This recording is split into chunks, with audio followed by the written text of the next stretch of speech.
এবং ট্যুরিজম এই দপ্তরের আধিকারিকদের সহ আমি ব্যক্তিগতভাবে দিল্লিতে দপ্তরের বিভিন্ন মন্ত্রীদের সঙ্গে আমরা দেখা করি, সাক্ষাৎ করি আমাদের রাজ্যের বিভিন্ন দাবি দেওয়া নিয়ে এবং খুবই গুরুত্বপূর্ণ কিছু ইস্যু আমরা উত্থাপন করি কেন্দ্রীয় খাদ্যমন্ত্রী, কেন্দ্রীয় পর্যটন মন্ত্রী, rail minister, civil aviation minister ওদের সাথে এবং দীর্ঘদিন ধরে যে ইস্যুগুলো পেন্ডিং ছিল আমাদের সিদ্ধান্তহীনতায় সেখানে ছিল বা আমাদের রাজ্য সরকার বিগত অনেক বছর ধরে মাস ধরে যেগুলো সুরাহার জন্য আমরা বারবার দাবি জানিয়ে আসছিলাম, এবারকার ভিজিটে অধিকাংশ বিষয়গুলো অনেকগুলো আমরা সফলভাবে সেই দাবি আদায় করতে সক্ষম হয়েছি। আবার কিছু কিছু বিষয় আছে যেগুলো দপ্তরের মন্ত্রী বা আধিকারিকরা সেখানে কনসিডারেশনের মধ্যে রেখেছেন, আগামী দিনে তারা সেগুলো আমাদেরকে জানাবেন। তো সেই দপ্তর ভিত্তিক কিছু বিষয় আজকে এই সাংবাদিক বৈঠকের মাধ্যমে অফিসিয়ালি আমরা জানাতে চাইছি। আমাদের সঙ্গে যারা আধিকারিকরা আছেন তারা প্রত্যেকে স্ব দপ্তরের মন্ত্রী এবং আধিকারিকদের সঙ্গে বৈঠকে আমার সঙ্গে উপস্থিত ছিলেন এবং সেই বিস্তারিতভাবে আমি দপ্তর ভিত্তিক সেগুলো আজকে আলোচনা করছি। আমি পর্যটন দিয়ে শুরু করছি। আপনারা জানেন যে আমাদের সরকার গঠিত হওয়ার পর পর্যটন দপ্তরকে ঢেলে সাজানোর একটা প্রয়াস আমরা গ্রহণ করেছি এবং মাননীয় মুখ্যমন্ত্রী আমাদেরকে সে দিশায় কাজ করার জন্য আদেশ প্রদান করেছে বা নির্দেশ দিয়েছে। কেন্দ্রীয় সরকার, রাজ্য সরকার যৌথভাবে পর্যটনের বিভিন্ন বিষয়গুলো খতিয়ে দেখে এ রাজ্যে পর্যটনকে কিভাবে বিশ্বের মানচিত্রে তুলে ধরা যায় বিগত এক বছর ধরে আমরা সে দিশায় কাজ করে চলেছি এবং বিগত দিনে যে কাজগুলো হয়েছে সেগুলোকে আরো সামনের দিকে এগিয়ে নিয়ে যাওয়ার জন্য আমরা তৎপরতার সঙ্গে কাজ শুরু করেছি। কেন্দ্রীয় সরকার আমাদেরকে যথেষ্ট সহযোগিতা করছে, এশিয়ান ডেভেলপমেন্ট ব্যাংক আমাদেরকে সহযোগিতা করছে এবং মাননীয় পর্যটন মন্ত্রী কেন্দ্রীয় সরকারের শ্রী গজেন্দ্র সিং শেখাওয়াত এবারকার ভিজিটে আমাদেরকে যে সহযোগিতার আশ্বাস দিয়েছে সেটা আগামী দিন ত্রিপুরা পর্যটনকে একটা বিশেষ জায়গায় নিয়ে যাবে বলে আমরা বিশ্বাস রাখি, বিশ্বাস করি। আমরা ডিপিআর পাঠিয়েছিলাম, প্রজেক্ট প্রপোজাল এবং কনসেপ্ট নোট। এই রাজ্যে পর্যটনকে আরো শক্তিশালী করে, পরিকাঠামোগত উন্নয়ন করে বহির্রাজ্যের পর্যটকদেরকে আকৃষ্ট করার জন্য যে প্রস্তাব আমরা পাঠিয়েছিলাম সেই বিষয়ে আমরা মাননীয় কেন্দ্রীয় পর্যটন মন্ত্রী গজেন্দ্র সিং শেখাওয়াতের সাথে মিলিত হই এবং 3টি প্রজেক্ট নিয়ে আমরা কথা বলি। সেটা হচ্ছে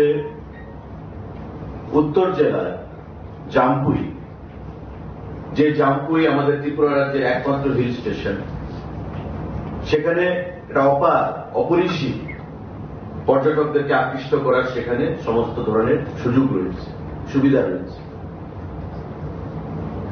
আমরা আগেও বলেছি যে জামপুই হিল স্টেশনকে আমরা বিশ্বমানে পরিণত করতে চাই, রূপান্তরিত করতে চাই এবং সেটাকে স্বপ্ন নিয়েই মাথায় রেখেই আমরা ডিপিআর তৈরি করেছি, কেন্দ্রীয় সরকারের কাছে প্রেরণ করেছি। মিটিং হয়েছে আমাদের সেক্রেটারি লেভেল, জয়েন্ট সেক্রেটারি লেভেলে government of India, virtually meeting হয়েছে কেন্দ্রীয় মন্ত্রীর সাথে এবং গত দিল্লি সফরে এবারকার মাননীয় মন্ত্রীর সাথে আমরা অফিসিয়ালি এই প্রজেক্ট রিপোর্ট, কনসেপ্ট নোট এবং ডিপিআর আমরা তুলে দিই। তার মধ্যে 70 কোটি টাকা একটা প্রস্তাব উত্তর জেলার জামপুইকে নিয়ে আমরা রেখেছি, যার মধ্যে বর্তমান যে ইডেন টুরিস্ট লজ, সেই ইডেন টুরিস্ট লজকে নতুনভাবে নির্মাণ করা, আমাদের অ্যাডভেঞ্চার ট্যুরিজমের ক্ষেত্রে sky walk, bungee jumping, cottage এগুলো তৈরি করা এবং অন্যান্য আনুষঙ্গিক যে সুযোগ সুবিধাগুলো পর্যটকদেরকে আকৃষ্ট করার জন্য সেগুলোকে যুক্ত করার জন্য আমরা টোটাল যে 70 কোটি টাকা ডিপিআর আমরা পেশ করেছি মাননীয় কেন্দ্রীয় মন্ত্রীর সম্মুখে। এবং তার বাইরে আমাদের পশ্চিম জেলা ভিত্তিক জিরানিয়ার এসএন কলোনিতে একটা প্রজেক্ট 50 কোটি টাকা এবং আমাদের পার্শ্ববর্তী তুফানিয়া লুমরা টি ট্যুরিজমের উপর 30 কোটি টাকা, অর্থাৎ পশ্চিম জেলা ভিত্তিক 80 কোটি টাকা এবং উত্তর জেলা ভিত্তিক 70 কোটি টাকা, 150 কোটি টাকার total project DPR concept note আমরা মাননীয় মন্ত্রীর সকাশে আমরা পেশ করেছি তার অনুমোদনের জন্য। এবং উনি আমাদেরকে আশ্বস্ত করেছেন, আমাদের প্রতিনিধি দলের সেক্রেটারি সাহেব ছিলেন, ডাইরেক্টর ট্যুরিজম ছিলেন, আমি ছিলাম, এবং পরিষ্কার ভাষায় উনি বলেছেন যে আগামী মার্চ মাসের পর সেই প্রজেক্টগুলোকে উনি স্যাংশন দেবেন এবং আগামী দিনে খুব তৎপরতার সাথে যাতে এই প্রজেক্টগুলোর কাজ সম্পন্ন হয় এবং আগামী দিনে যেন ত্রিপুরা একটা গুরুত্বপূর্ণ টুরিস্ট ডেস্টিনেশন হিসেবে আত্মপ্রকাশ করতে পারে। কারণ আপনারা জানেন যে ইতিমধ্যে এই প্রজেক্টগুলোর বাইরেও আমাদেরকে 51 শক্তিপীঠ তৈরি করার জন্য 97 কোটি 70 লক্ষ টাকা স্যাংশন প্রদান করেছে কেন্দ্রীয় সরকার, যার মধ্যে 67 ক্রোড় 67 কোটি টাকা রিলিজও করে দেওয়া হয়েছে, টেন্ডার হয়ে গেছে গত পরশুদিন এই শক্তিপীঠ নির্মাণে, যেটা হবে উদয়পুর বন্দুয়ার এলাকায়। ভারত এবং ভারতের বাইরে যে 51 শক্তিপীঠ রয়েছে, আমাদের এই 51 শক্তিপীঠের রেপ্লিকা সেখানে তৈরি হবে এবং তার সম্পূর্ণ ফান্ডিং 100% ফান্ডিং সেখানে আইকনিক প্রজেক্টের অধীন প্রদান করছে আমাদের কেন্দ্রীয় সরকার। তো স্বাভাবিকভাবে এই 100 কোটি টাকার কাছে 97 কোটি 70 লক্ষ টাকা এবং আগামী দিনে যে 150 কোটি টাকা আমাদেরকে প্রদান করা হবে প্রায় 247 কোটি টাকার উপর, সেটা আগামী দিনে ত্রিপুরা ট্যুরিজমকে একটা বিশেষ জায়গায় নিয়ে যেতে সক্ষম হবে বলে আমরা আশা করি। এবং আমরা ধন্যবাদ জানাচ্ছি মাননীয় প্রধানমন্ত্রীকে, মাননীয় কেন্দ্রীয় পর্যটন মন্ত্রী শ্রী গজেন্দ্র সিং শেখাবতজিকে এবং আমাদের মুখ্যমন্ত্রী, যিনি বরাবর আমাদেরকে অনুপ্রেরণা যোগান যাতে করে ত্রিপুরা রাজ্যের পর্যটনের ক্ষেত্রে এটা বিকাশ, পর্যটনের ক্ষেত্রে বিশ্বের মানচিত্রে আমরা রাজ্যটাকে নিয়ে যেতে পারি। কারণ এটা একটা এমন ক্ষেত্র যেটার মধ্যে লাইভলিহুড আর্নিং এ রোজগারের যে সম্ভাবনা সেটা অপার এবং অপরিসীম। তো সেটাকে মাথায় রেখে আমরা যে প্রস্তাব কেন্দ্রীয় সরকারের কাছে পেশ করেছি, মাননীয় মন্ত্রী তার অনুমোদন দিয়েছেন এবং আগামী কয়েক মাসের মধ্যে সে অর্থ আমাদেরকে প্রদান করা হবে এই প্রজেক্টগুলোর এগেনস্টে। সেটা আজকের এই সাংবাদিক বৈঠকের মাধ্যমে আমরা আপনাদেরকে সেটা জানান দিলাম রাজ্যবাসীর উদ্দেশ্যে। সাংবাদিক বন্ধুরা, আমাদের গুরুত্বপূর্ণ কিছু বিষয় মাননীয় রেল মিনিস্টার শ্রী অশ্বিনী বৈষ্ণব জির সাথে আমরা দেখা করেছি। ট্রান্সপোর্ট সেক্রেটারি ছিলেন সিকে জমাতিয়া মহোদয়, এডিশনাল সেক্রেটারি ছিলেন সুব্রত বাবু এবং আমাদের অশ্বিনী বৈষ্ণবজি নিজে ছিলেন সেখানে। ত্রিপুরা রাজ্যের রেল পরিষেবা এবং এই রেল পরিষেবার বর্তমান যে সুযোগ সুবিধা তার শ্রীবৃদ্ধি ঘটানো, রাজ্যের জনগণের যে আশা আকাঙ্ক্ষা দাবি সেটাকে মাথায় রেখে কিছু দাবি আমরা উত্থাপন করেছি মাননীয় রেলমন্ত্রীর কাছে। এবং আমরা যাওয়া মাত্র উনি আমাকে বললেন আমাদেরকে যে মাননীয় মুখ্যমন্ত্রীও এসেছিলেন গত কয়েকদিন আগে, ত্রিপুরা রাজ্যের রেল পরিষেবা রেল যোগাযোগের বিষয় নিয়ে উনি কিছু দাবি উত্থাপন করেছেন, সেই বিষয়গুলো ওনার কাছে রয়েছে এবং আমরা কি দাবি নিয়ে গেছি সেই জিনিসটা উনি জানতে চাইবেন। আমাদের যে দাবিগুলো তার মধ্যে আমরা প্রথম যে দাবিটা করেছি সেটা হচ্ছে ত্রিপুরা রাজ্য থেকে বন্দে ভারত যে এক্সপ্রেস, সেই বন্দে ভারত এক্সপ্রেস চালু করা।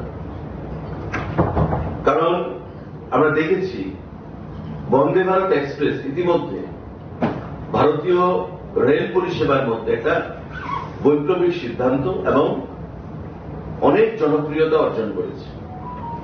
তাই আমরা দাবি করেছি ত্রিপুরা রাজ্য একসময় ছিল যে রাজধানী এক্সপ্রেস ত্রিপুরাতে আসবে, এটা স্বপ্নের বিষয় ছিল।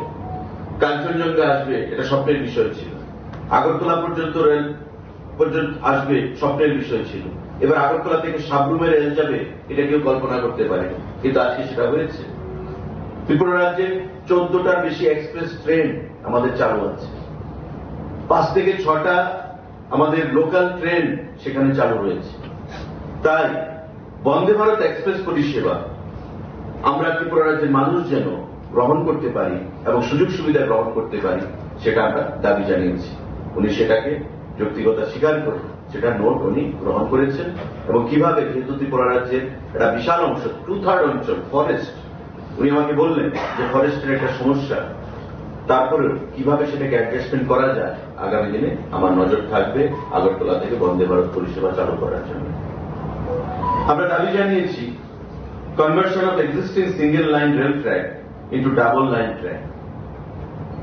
আমরা জানি যে ধর্মনগর থেকে সাবরুম পর্যন্ত যে লাইন আমাদের ট্র্যাক রয়েছে সেটা সিঙ্গেল লাইন। মাননীয় মুখ্যমন্ত্রীও সেটা দাবি জানিয়েছে এবং আমরাও এবারকার ভিজিটে ওনার সঙ্গে কথা বলে দাবি জানিয়েছি যত সম্ভব শীঘ্রতার সঙ্গে তাড়াতাড়ি এই সিঙ্গেল লাইনকে ডাবল লাইনে কনভার্ট করা, যাতে পাশাপাশি দুটো ট্রেন একসাথে চলতে পারে। কারণ বাইরের আমরা দেখি বাইরের রাজ্যগুলোর সঙ্গে পাশাপাশি ডাবল বা ট্রিপল লাইন 4টা-5টা লাইন একসঙ্গে পাশাপাশি রেল যোগাযোগ হচ্ছে। তাই আমাদের যেহেতু পার্বত্য অঞ্চল, আমাদের সেটা অনেকটা অসুবিধা হলেও ডাবল লাইন সিঙ্গেল লাইন থেকে আমরা কনভার্ট করা যেতেই পারে এবং সেই বিষয়ে কেন্দ্রীয় সরকার যেন প্রয়োজনীয় পদক্ষেপ গ্রহণ করে।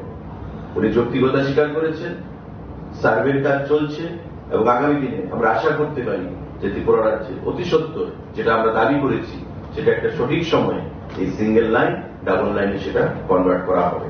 মাননীয় মুখ্যমন্ত্রীও সেই দাবি জানিয়েছেন ওনার সফরকালে। আমরা দাবি জানিয়েছি আমাদের মাননীয় মুখ্যমন্ত্রী গত পরশুদিন যেটা বলেছেন যে world class station, Agartala railway স্টেশনকে ওয়ার্ল্ড ক্লাস স্টেশনে পরিণত করে with all modern amenities, facilities, infrastructure. উনি তার যৌক্তিকতা স্বীকার করেছেন মাননীয় রেলমন্ত্রী অশ্বিনী বৈষ্ণবজি। আমরা আগরতলা থেকে সাবরুম পর্যন্ত প্রতিটি এক্সপ্রেস ট্রেন, আমাদের লোকাল যে ট্রেনগুলো, সেই ট্রেনগুলোর মধ্যে পরিষ্কার পরিচ্ছন্নতা, এবং এটা উনি গুরুত্ব সহকারে বলেছেন যে this is the most important subject, cleanliness which needs to be maintained. প্রতিটা ট্রেনে অনেক সময় পত্র পত্রিকা বিভিন্ন সময় বিধানসভাতেও এসছে যে ট্রেনের মধ্যে যে পরিষ্কার পরিচ্ছন্নতাটা থাকা প্রয়োজন সেই জিনিসটা হচ্ছে না।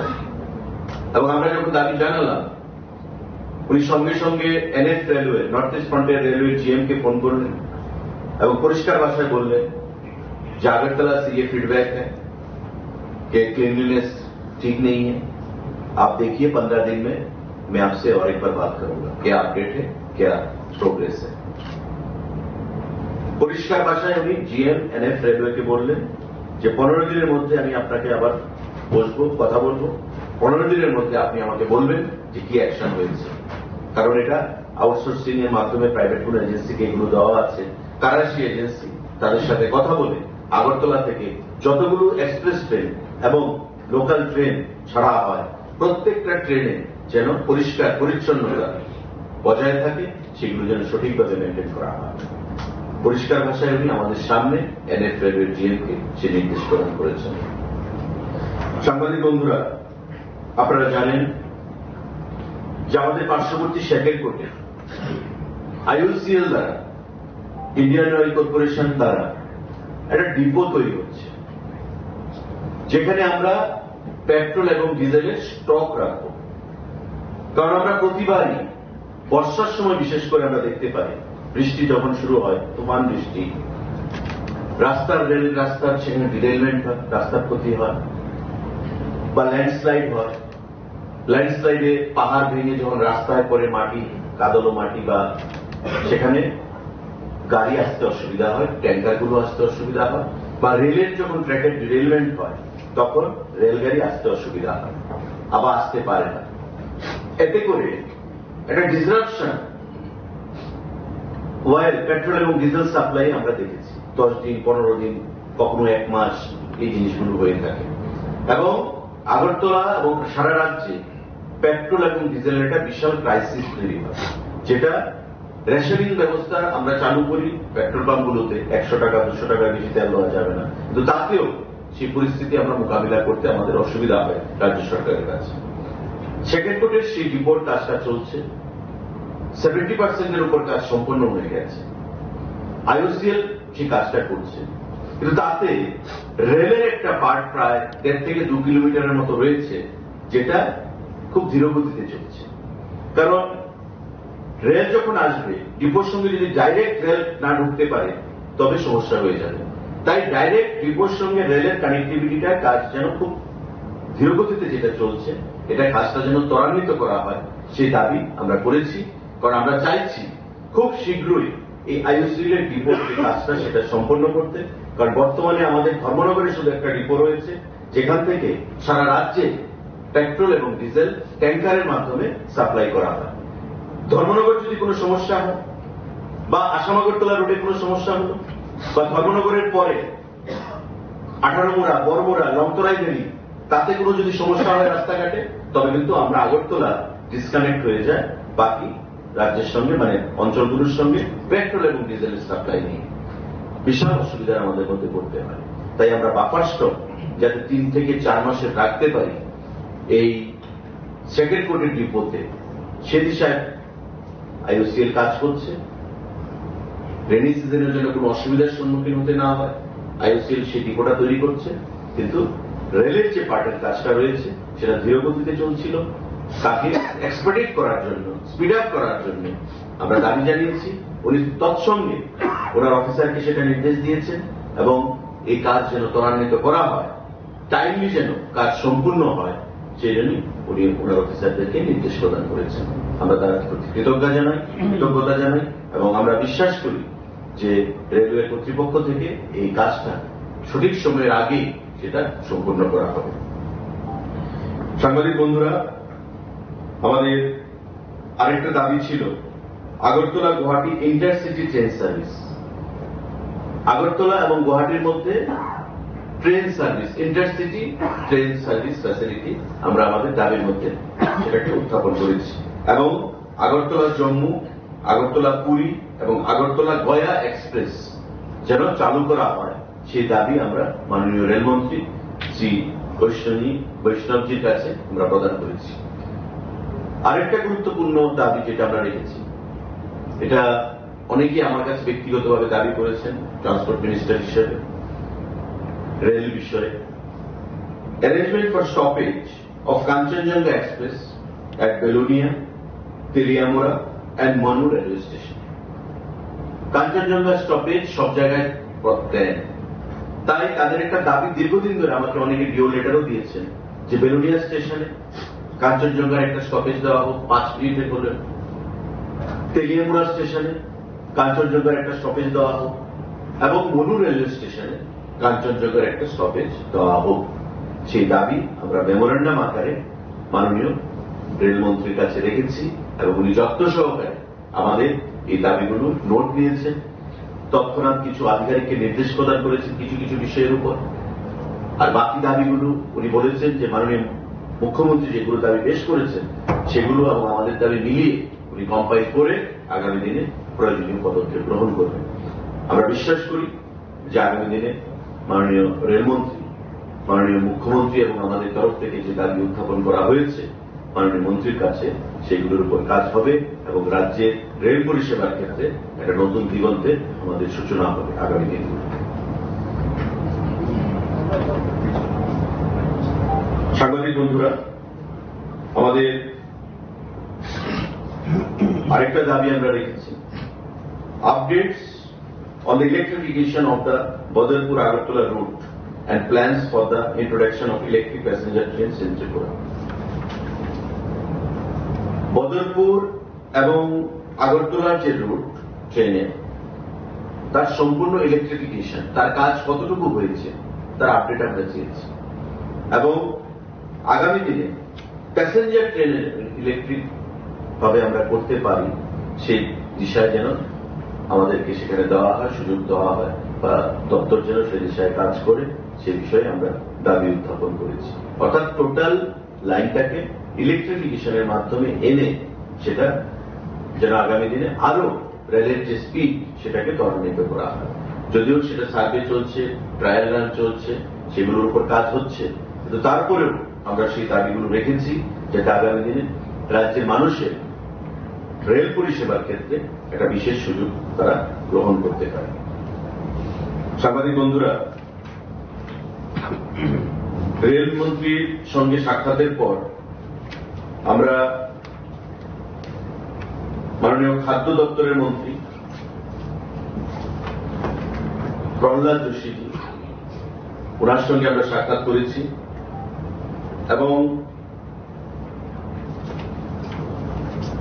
ধন্যবাদ জানাবো মাননীয় খাদ্যমন্ত্রীকে, শ্রী প্রহ্লাদ যোশী, যিনি কিছুদিন আগে আমাদের রাজ্যে এসেছেন এবং মাননীয় মুখ্যমন্ত্রী পৌরোহিত্যে একটা মিটিংও করেছেন, যে আমাদের দাবিগুলো নিয়ে উনি আলোচনা করেছেন এবং central food secretary, joint secretary, 3 জন জয়েন্ট সেক্রেটারি ছিলেন এবং সেক্রেটারি ফুড ছিলেন, ফুড অ্যান্ড কনজিউমার অ্যাফেয়ার্স, মন্ত্রী নিজে ছিলেন।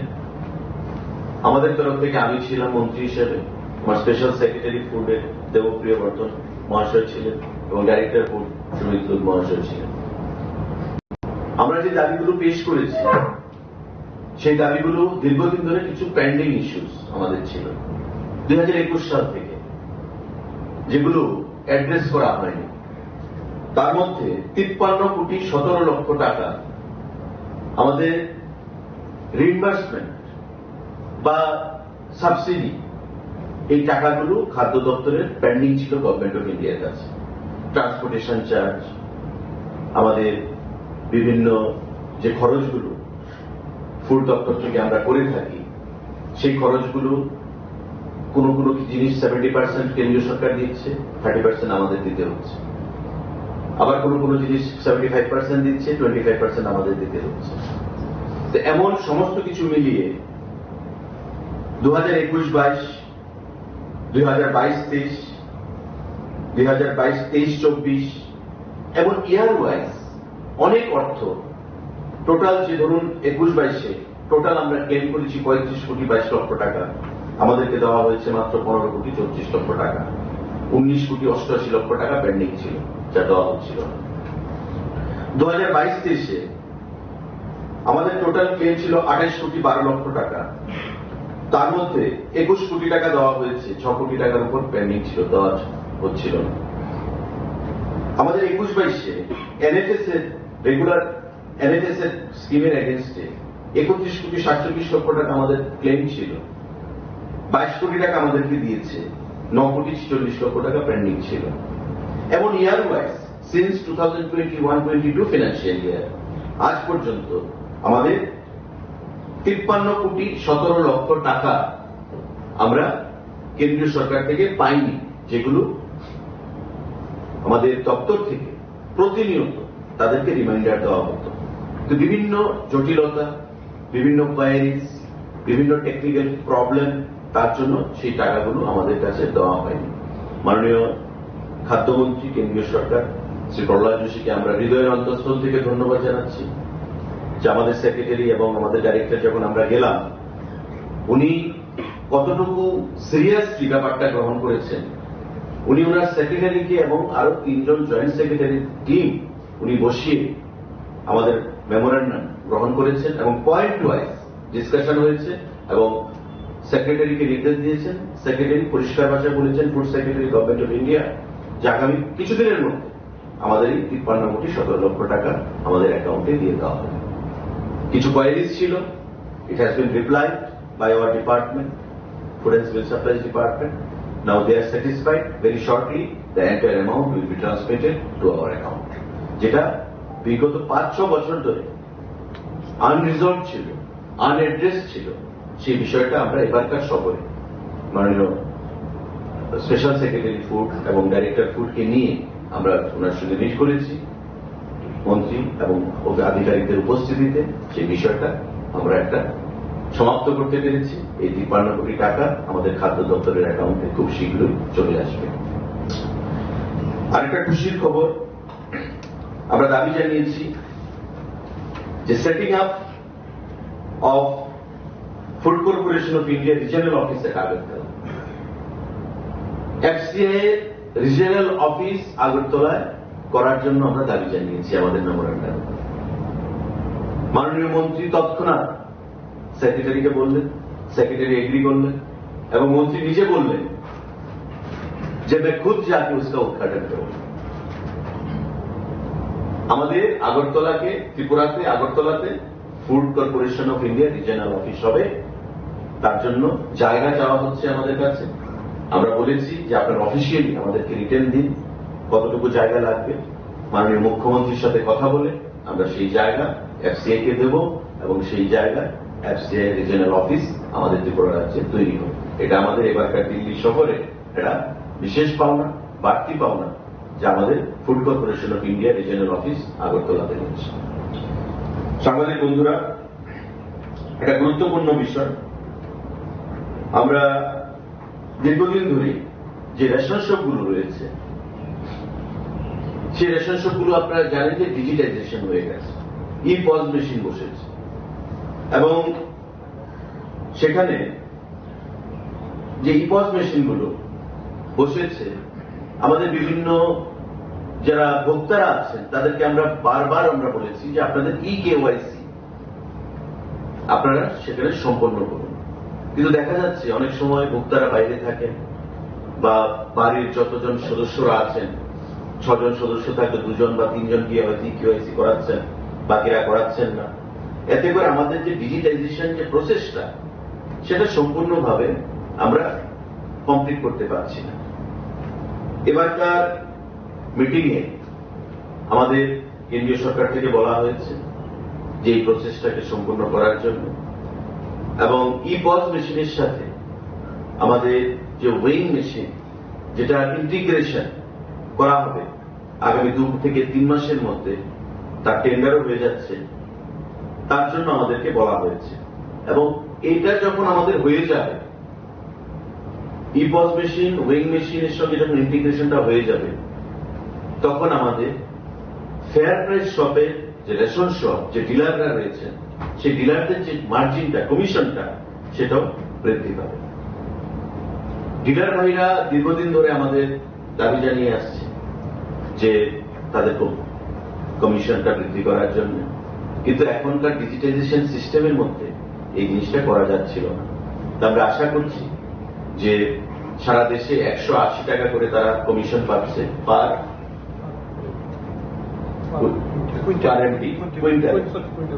চালের ক্ষেত্রে, পার কুইন্টাল 180 টাকা তারা কমিশন পাচ্ছে, কিন্তু আমাদের রাজ্যে সেটা 143 টাকা। একটা বিশাল টাকা তারা পাচ্ছে না। কারণ কি? ওই ডিজিটাইজেশনটার জন্য, যেটা আমি বললাম যে আমাদের ই পজ মেশিন ওয়েইং মেশিনের সঙ্গে ইন্টিগ্রেশনটা যেটা হয়ে যাবে আগামী 2 থেকে 3 মাসের মধ্যে, তারপর সারা দেশে যে 180 টাকা যে চালের উপর যে কমিশনটা তারা পার কুইন্টাল পাচ্ছে, আমাদের রাজ্যে 143 টাকা থেকে বেড়ে সেই 180 টাকা আমাদের ডিলার ভাইরা পাবে। এবং এতে করে প্রতিটা ডিলার মান্থলি যদি আমি হিসাব করি কয়েক হাজার টাকা তার কমিশন সেখানে বৃদ্ধি পাবে। এটা ডিলার ভাইদের জন্য এটা গুরুত্বপূর্ণ এবং আনন্দের সংবাদ। আমাদের এই বিষয়গুলো আমরা মাননীয় খাদ্যমন্ত্রীর সম্মুখে আমরা পেশ করেছি এবং উনি যেভাবে আমাদেরকে গুরুত্ব সহকারে এই বিষয়গুলো অ্যাড্রেস করেছেন এবং নির্দেশ প্রদান করেছেন, তার জন্য আমরা রাজ্য সরকারের তরফ থেকে কৃতজ্ঞতা জানাই, আমার ব্যক্তিগত তরফ থেকে কৃতজ্ঞতা জানাই। বিশেষ করে যে অর্থগুলো আমাদের দীর্ঘদিন ধরে পেন্ডিং ছিল, 53 কোটি 17 লক্ষ টাকা, সেগুলো আমাদেরকে দিয়ে দেওয়া হচ্ছে। ফুড কর্পোরেশনের রিজিয়নাল অফিস আমাদের আগরতলাকে দেওয়া হচ্ছে আমাদের ডেলিগেশনের আলোচনার পর, এবং আমাদের ডিলার ভাইদের কমিশন যেটা ইপজ মেশিন, ওয়েইং মেশিনের সঙ্গে ইন্টিগ্রেশনের বাবদ যে 180 টাকা কমিশন যেটা কুইন্টাল বেসিস আমরা পাবে, তাতে করে আমরা দেখব মাস 2-3 পথে যে ডিলার ভাইদের কমিশন কয়েক হাজার টাকা সেখানে বৃদ্ধি পাবে, যেটা তাদের জন্য সুখবর। এটা হচ্ছে আমাদের ফুড এবং সিভিল সাপ্লাইজ ডিপার্টমেন্টের মন্ত্রীর সঙ্গে যেটা আমাদের আলোচনা হয়েছে, সে বিষয় নিয়ে আমরা আপনাদেরকে সেখানে অবগত করলাম। আরেকজন কেন্দ্রীয় মন্ত্রী সিভিল এভিয়েশন, বিমান পরিষেবা, আমরা সাক্ষাৎ করেছি। ট্রান্সপোর্ট সেক্রেটারি ছিলেন, এডিশনাল সেক্রেটারি ছিলেন, আমাদের ট্যুরিজম সেক্রেটারি ছিলেন আমাদের সাথে, এবং শ্রী রামমোহন নাইডু যিনি অত্যন্ত গুরুত্ব সহকারে জয়েন্ট সেক্রেটারি 3 জন ছিলেন, ডাইরেক্টর ছিলেন এয়ারপোর্ট অথরিটির একজন, ওনার উপস্থিতিতে আমরা কিছু বিষয়, গুরুত্বপূর্ণ বিষয় নিয়ে আমরা আলোচনা করেছি। তার মধ্যে যেটা সব থেকে গুরুত্বপূর্ণ বিষয়, declaration of MBB airport as international airport and operationalisation of international flight. International flight operation করতে হবে এবং এটাকে ইন্টারন্যাশনাল এয়ারপোর্ট হিসেবে ডিক্লেয়ার করতে হবে। আপনারা জানেন যে ইতিমধ্যে আমাদের এমবিবি এয়ারপোর্টকে কাস্টমস এয়ারপোর্ট হিসেবে কিন্তু ডিক্লেয়ার দেওয়া হয়েছে বিগত বছর। তারপর আমাদের ইমিগ্রেশন আমরা দাবি জানিয়েছি, কারণ ইন্টারন্যাশনাল এয়ারপোর্ট করতে গেলে ইমিগ্রেশন চেকপোস্ট লাগবে। তাই এই আগরতলা এয়ারপোর্টকে যেন ইমিগ্রেশন চেকপোস্ট এয়ারপোর্ট হিসেবে ঘোষণা করা হয়, তারপর ইন্টারন্যাশনাল এয়ারপোর্ট ঘোষণা করা হবে। উনি সমস্ত বিষয় নিয়ে জানতে চেয়েছেন। বিগত দিনে আমরা যে ভাইবিলিটি গ্যাপ ফান্ড হিসেবে 15 কোটি টাকা স্পাইস জেটকে প্রদান করেছি, অ্যাডভান্স মানি হিসেবে প্রায় 3,85 লক্ষ টাকা আমরা প্রদান করে রেখেছি, সে বিষয় নিয়ে অবগত হয়েছেন এবং সম্পূর্ণ বিষয়গুলো বিচার করে উনি বলেছেন যে খুব শীঘ্রই, কারণ মিনিস্ট্রি অফ হোম অ্যাফেয়ার্স সেই ইমিগ্রেশন যে চেকপোস্ট সেটাকে ঘোষণা দিতে হবে। তাই উনার দপ্তর থেকে মিনিস্ট্রি অফ হোমের সঙ্গে আলোচনা করে খুব শীঘ্রই কিভাবে আগরতলা এয়ারপোর্টকে ইমিগ্রেশন চেকপোস্টে সেখানে এয়ারপোর্ট হিসেবে ঘোষণা করা যায় সে বিষয়ে উনি ব্যবস্থা গ্রহণ করবেন এবং আগামী দিনে ইন্টারন্যাশনাল ফ্লাইট চালুর ব্যাপারে তখন আলোচনা হবে।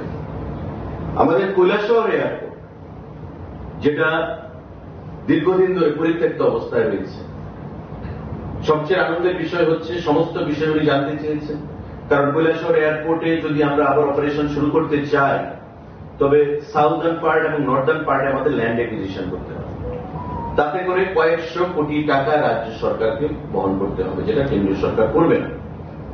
তাই বর্তমান যে পরিকাঠামো রয়েছে আমরা দাবি জানিয়েছি যে বর্তমান পরিকাঠামোকে ব্যবহার করে সেটাকে রিনোভেশন রিফার্বিশমেন্ট করে আমরা ছোট ফ্লাইট সেখান থেকে চালনা করতে পারি।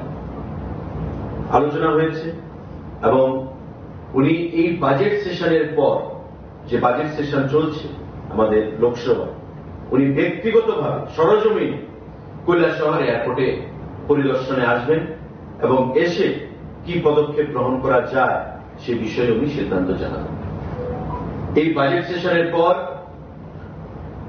উনি ত্রিপুরা সফরে আসবেন এবং এখানে এসে কৈলাসহর এয়ারপোর্ট সরজমিনে প্রদর্শন করবেন, ঘুরে দেখবেন এবং এই এয়ারপোর্টকে কিভাবে আগামী দিনে অপারেশনের আন্ডারে নিয়ে আসা যায় সেই বিষয়ে উনি সিদ্ধান্ত জানাবেন। এটা আমাদের কাছে অত্যন্ত আনন্দের বিষয়, কারণ দলমত নির্বিশেষে কৈলাসহরের শাসক দল, বিরোধী দল প্রত্যেকেই চাইছে, আমরা চাইছি, মুখ্যমন্ত্রী চাইছেন যাতে এই কৈলাসহর এয়ারপোর্টে অপারেশন আমরা পুনরায় চালু করতে পারি, ফ্লাইট সার্ভিস চালু করতে পারি। তাই মাননীয় মন্ত্রী সরজমিনে এখানে এসে এগুলো পরিদর্শন করবেন এবং পরবর্তী সময়ে উনি সিদ্ধান্ত জানাবেন। বাজেট সেশনের পর মাননীয় সিভিল এভিয়েশন মিনিস্টার ত্রিপুরা রাজ্যে আসবেন এবং এই কৈলাসহর এয়ারপোর্ট নিয়ে উনি আমাদের চিঠি দেখালেন। বরাবর আমার তরফ থেকে, মাননীয় মুখ্যমন্ত্রীর তরফ থেকে অনেকবার ডিও লেটার গেছে, চিঠি গেছে। এবার উনি জানালেন যে ডোনার মিনিস্টার জ্যোতিরাদিত্য সিন্ধিয়া, যিনি তার আগে সিভিল এভিয়েশন দপ্তরের মন্ত্রী ছিলেন, উনি ব্যক্তিগতভাবে ডিও লেটার লিখেছেন সিভিল এভিয়েশন মিনিস্টারকে, বর্তমান মন্ত্রীকে, ফর অপারেশনালাইজেশন অফ কৈলাসহর এয়ারপোর্ট। কারণ মাননীয় জ্যোতিরাদিত্য সিন্ধিয়া গত কয়েকদিন আগে মাননীয় মুখ্যমন্ত্রী পৌরহিত্যে, আমিও সেখানে উপস্থিত ছিলাম, যে মিটিং করেছেন সেক্রেটারিয়েটে রিভিউ মিটিং, তাতে কৈলাসহরের বিষয়টা এসছেন এবং উনি আমাদেরকে আশ্বস্ত করেছিলেন যে আমি গিয়ে দিল্লিতে ব্যক্তিগতভাবে কথা বলবো এবং নিজে চিঠি লিখব। এবং সেই চিঠি উনি লিখেছেন, সেই চিঠির কপি মাননীয় মন্ত্রীর ওএসডি আমাদের সম্মুখে সেখানে রেখেছেন আমাদের আলোচনার সময়। তো কেন্দ্রীয় সরকার, আমরা যে বলি ডাবল ইঞ্জিন সরকার, এই ডাবল ইঞ্জিন সরকারের সময় মোদীজি পরিষ্কার ভাষায় মন্ত্রীদেরকে বলেছেন যে আগে যেখানে লুকিশ পলিসি ছিল সেই লুকিশ দিয়ে হবে না, এখন অ্যাক্টিস্ট করতে হবে। নর্থ ইস্ট যেটা পরিত্যক্ত একটা অঞ্চল ছিল, রিজন ছিল, আজকে ভারতবর্ষের গ্রোথ ইঞ্জিনের ক্ষেত্রে নর্থ ইস্ট একটা বিশেষ ভূমিকা গ্রহণ করছে। তাই প্রত্যেক মন্ত্রীকে প্রতি সপ্তাহে নর্থ ইস্টের কোনো না কোনো রাজ্যে যেতে হবে এবং সেই রাজ্যের সমস্যা নিয়ে কেন্দ্রীয় সরকারের সঙ্গে কথা বলে সেই সমস্যা নিরসনে প্রয়োজনীয় পদক্ষেপ গ্রহণ করতে হবে। এবং মাননীয় জ্যোতিরাদিত্য সিন্ধিয়া যখন সিভিল এভিয়েশন দপ্তরের মন্ত্রী ছিলেন, আমি ব্যক্তিগতভাবে ওনাকে বলেছি এবং পরবর্তী সময়ে উনি আগ্রহ প্রকাশ করেছেন যাতে কৈলাসহর এয়ারপোর্টকে চালু করা যায়, ছোট বিমান দিয়ে হলেও, এবং ব্যক্তিগতভাবে উনি চিঠি লিখেছেন বর্তমান সিভিল এভিয়েশন মিনিস্টারের কাছে যাতে সেটা চালু করা যায়। বাজেট সেশনের পর মাননীয় মন্ত্রী ভিজিটে আসবেন, আমরা আশা করব কিছু একটা প্রয়োজনীয় পদক্ষেপ, পজিটিভ কোনো পদক্ষেপ ওনার তরফ থেকে গ্রহণ করা হবে কৈলাসহর এয়ারপোর্টকে। সাংবাদিক বন্ধুরা, আমরা দাবি জানিয়েছি আগরতলা এবং দিল্লি সেক্টরে আরো ফ্লাইটের সংখ্যা বৃদ্ধি করার জন্য, এবং উনি সেটা নোট নিয়েছেন, প্রয়োজনীয় পদক্ষেপ গ্রহণ করবেন। আমরা দাবি জানিয়েছি আমাদের Agartala to Mumbai direct flight connectivity, এটা কলকাতা ভায়াও হতে পারে, এটা ব্যাঙ্গালোর ভায়াও হতে পারে, কিন্তু যারা মুম্বাই যেতে চাইবে আগরতলা থেকে, তারা যেন এখান থেকে ফ্লাইটে চেপে ডাইরেক্ট মুম্বাই গিয়ে নামতে পারে, সেই ব্যবস্থা গ্রহণ করার জন্য আমরা দাবি জানিয়েছি এবং উনি সেটা নোট নিয়েছেন এবং যত্ন সহকারে আগামী দিনে ব্যবস্থা বা প্রয়োজনীয় ব্যবস্থা গ্রহণ করবে সেই আশ্বাস উনি আমাদেরকে প্রদান করেছেন। And last not the least, আপনারা অনেকেই বলেন যে এয়ার ফেয়ার ভাড়া, কিন্তু আমরা তার আগে অনেকবার বলেছি এবং উনিও সেটা বলেছেন যে ভাড়ার বিষয়টা সিভিল এভিয়েশন কন্ট্রোল করে না, DGC director general of civil এভিয়েশনের অধীন একটা উইং রয়েছে, সেই উইং সেটাকে পরিচালনা করে এবং আগরতলা থেকে বিভিন্ন রুটে, বিশেষ করে কলকাতা রুটে এয়ার ফেয়ার যেন নাগালের বাইরে না যায় সে বিষয়ে আমরা ওনার কাছে দাবি জানিয়েছি এবং সমস্ত বিষয়গুলো যত্ন সহকারে ওনারা শুনেছেন এবং কিছু কিছু জিনিস শুনে আমি বললামই রেসপন্স উনি কি দিয়েছেন এবং আগামী দিনে পদক্ষেপ গ্রহণ করবেন সেই আশ্বাস আমাদেরকে প্রদান করেছেন। এবারকার আমাদের যে সফর, আমাদের সকল আধিকারিকরা যারা এখানে আছেন সবাইকে নিয়ে যথেষ্ট ফলপ্রসূ হয়েছে, খুব রেজাল্ট ওরিয়েন্টেড হয়েছে এবং ইম্প্যাক্টফুল ভিজিট আমাদের হয়েছে। সমস্ত দপ্তরের ক্ষেত্রে, ট্যুরিজমের ক্ষেত্রে বলুন, সিভিল এভিয়েশনের ক্ষেত্রে বলুন, রেলের ক্ষেত্রে বলুন, ফুড অ্যান্ড সিভিল সাপ্লাইসের ক্ষেত্রে বলুন, যথেষ্ট ইম্প্যাক্টফুল এবং রেজাল্ট ওরিয়েন্টেড ভিজিট আমাদের সেটা হয়েছে এবং যে বিষয়গুলো নিয়ে আপনাদের সম্মুখে আমি রাখলাম, যে বিষয়গুলো নিয়ে আলোচনা হয়েছে এবং আগামী দিনে কি ব্যবস্থা গ্রহণ করবেন, আমরা আশাবাদী কেন্দ্রীয় সরকারের বিভিন্ন দপ্তর এই বিষয়গুলো নিয়ে প্রয়োজনীয় পদক্ষেপ গ্রহণ করবেন এবং রাজ্যের মানুষের সেটা একটা কল্যাণ হবে। আজকে এই সাংবাদিক বন্ধুদেরকে এই বিষয়গুলো অবগত করার জন্য আপনাদেরকে এখানে ডাকা হয়েছে। কারো যদি কোনো প্রশ্ন থাকে please feel free. FCI regional office করে ত্রিপুরা কিভাবে উপকৃত হবে? এফসিআই রিজিওনাল অফিস আমাদের এফসিআই এর সঙ্গে প্রতিনিয়ত আমাদের যে চালের কোটা, আমাদের যে গমের কোটা বা আমাদের সমস্ত যে কোটা যাই পাই আমরা এফসিআই থেকে, আমাদের আগরতলায় যদি রিজিওনাল অফিস হয় তবে ডাইরেক্টরেট অফ ফুডের সঙ্গে এফসিআই আমাদের ডাইরেক্ট কানেকশন থাকবে। বর্তমানে যেটা আমাদের করসপন্ডেন্সের উপর নির্ভর করতে হয়। তার বাইরে আমাদের উত্তর পূর্বাঞ্চলে এফসিআই রিজিয়নাল অফিস যদি আমাদের ছোট করে হলেও যদি আগরতলাতে হয়, তো স্বাভাবিকভাবেই এটা আমাদের কাছে একটা বিশাল পাওনা। বাট হেড অফিস একটা রিজিয়নাল অফিস ডাইরেক্ট কেন্দ্রীয় সরকারের আধিকারিকদের সঙ্গে যোগাযোগ থাকে আমাদের রাজ্যের ফুড দপ্তরের আধিকারিকদের, এটা আমাদের কাছে একটা বিশাল পাওনা। কারণ আমাদের আপনার বিভিন্ন যে অফিসগুলো রিজিয়নাল অফিস থাকা মানে কি, আপনার উত্তর পূর্বাঞ্চলের আধিকারিকরা যেমন আসবে, দিল্লির আধিকারিকরাও আসবে, মিনিস্ট্রির ডাইরেক্ট কন্ট্রোলে বা পারভিউতে আপনি চলে আসবেন রিজিয়নাল অফিস। কারণ মন্ত্রী যখন কথা বলবে, যেমন আমি আপনাকে বললাম রেলের বিষয়, ক্লিনলিনেস নিয়ে, পরিষ্কার পরিচ্ছন্নতা নিয়ে কথা হয়েছে।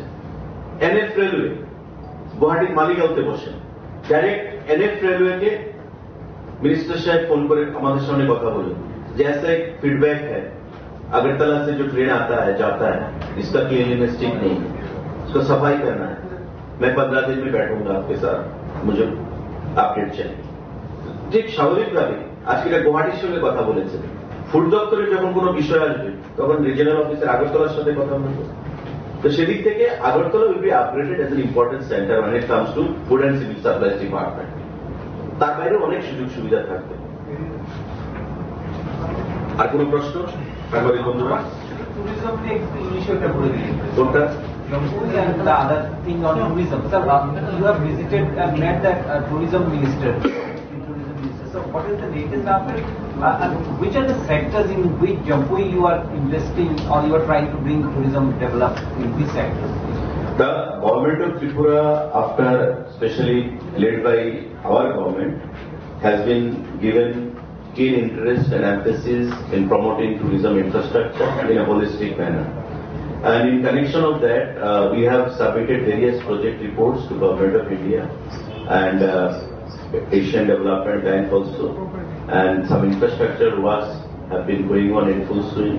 In the coming times, we expect when this entire project will be completed, in the horizon of tourism will reach to a zenith of success. When it comes to the Swadesh Darshan, which is launched by Government of India as a flagship program under Tourism Department, we have submitted 3 DPRs this time along with concept note, and myself along with Secretary Tourism UK Chakma, Director Tourism Prashant Badal Negi, handed over a memorandum with these demands for sanctioning of 150 crore extra, and he has been kind enough to accept our memorandum and give us the assurance for getting this project sanctioned in the coming times, out of which 70 crore DPR has been prepared for upgradation of infrastructure facilities and development in the North District based in Jamui region. We are going to add adventure tourism also therein, like skywalk, bungee jumping, and at last not the least, the upgradation of Eden Tourist Lodge as a whole in a holistic manner. 70 crore DPR has been prepared and sent to, handed over to the Honorable Minister for sanction. These apart, when it comes to West District, we have given a separate DPR and concept note for bringing SM Colony area, which comes under Chirania subdivision, with a proposal of 50 crore, and also in addition to that 30 crore for Tufania Luga TSA. Altogether cumulative the 150 crore. So he has been very kind enough, generous enough to give us the assurance for sanction of the entire project, and very shortly, within next 2-3 months, the entire amount will be released to us.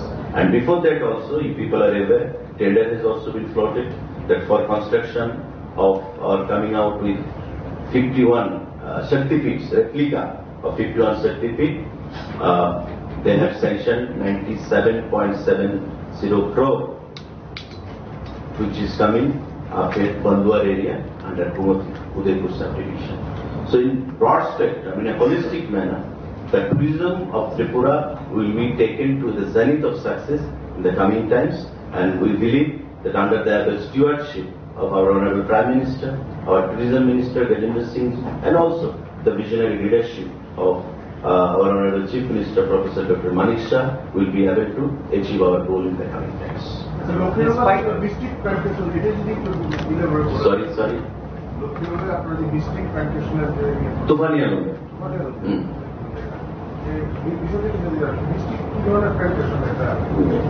Check myself. Secretary Tourism will reply. Sir, one more question was last time a couple visited in Tripura from there as tourists and from other tourists who are visiting from other states and from abroad. They had a simple complaint about, they said that they appreciated the location, the infrastructure, ongoing projects, they appreciated.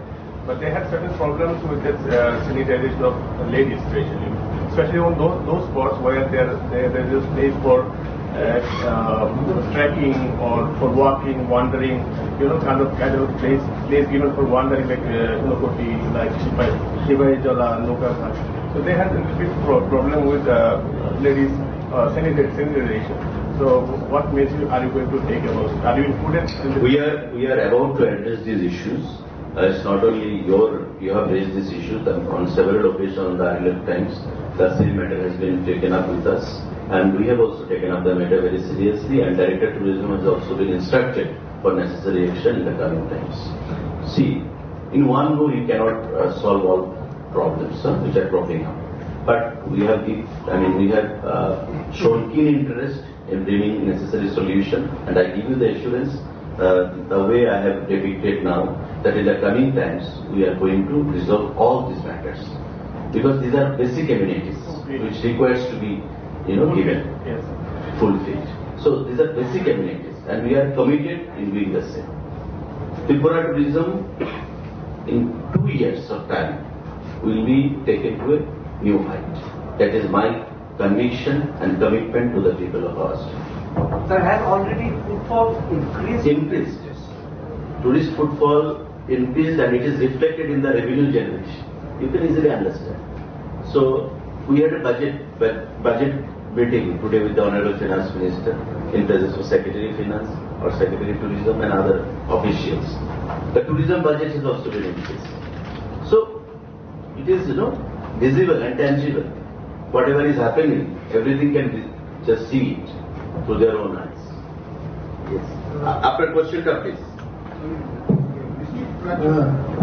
নমস্কার। লক্ষ্মীলুঙ্গা এবং Tufania Lunga সদর sub ডিভিশনের আন্ডারে এখানে আমরা নাম দিয়েছি এটা মিস্টিক প্ল্যান্টেশন রিট্রিট। এখানে বরাদ্দ ধরা হয়েছে, এখানে প্রজেক্ট কস্ট টোটাল ডিপিআর তৈরি করা হয়েছে 30 কোটি টাকা। তো আমরা ওই জায়গাতে 31.44 একর্স অফ ল্যান্ড আমরা আইডেন্টিফাই করেছি, এবং এখানে পার্ট এ এবং পার্ট বি এই দুটো পার্টের মাধ্যমে এই প্রজেক্টটা ইমপ্লিমেন্টেশন করা হবে। যে জায়গাটা এখন বর্তমানে সরকারি জায়গা, এই জায়গাটা আমরা রেভিনিউ ডিপার্টমেন্ট থেকে আমাদের নামে নিয়ে নেব।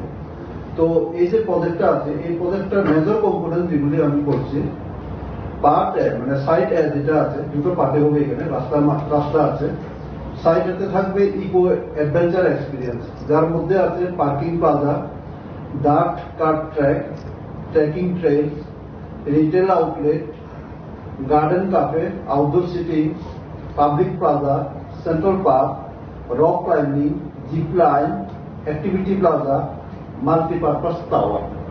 এ আছে পার্ট এতে। আর পার্ট বিতে আছে